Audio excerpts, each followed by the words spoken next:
што мислам дека е. Министерот за здравство доктор Венко Филипче денеска се обрати на јавноста по завршувањето на изборите. Заштитата на здравието на граѓаните во текот на изборниот процес беше на највисоко ниво. Голема благодарност за свесноста и почитувањето на мерките од страна на сите гласачи. Покажавме дека можевме да функционираме со почитување на протоколи и мерките за заштита. Голема благодарност и до сите медицински работници, членови на избирачките одбори, Комисијата за заразни болести и сите вклучени во организацијата на парламентарните избори во текот на 3 дена на гласањето за доследно спроведување на протоколите.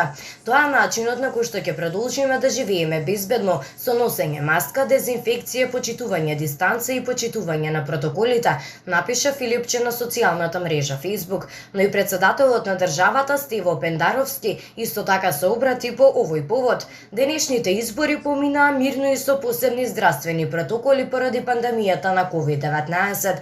Без разлика кој ќе победи, очекувам како што и доликуване на европска демократска држава, сите учесници во изборниот процес да си подадат рака и да си честитаат еден на друг, напише Пендаровски на социјалните мрежи.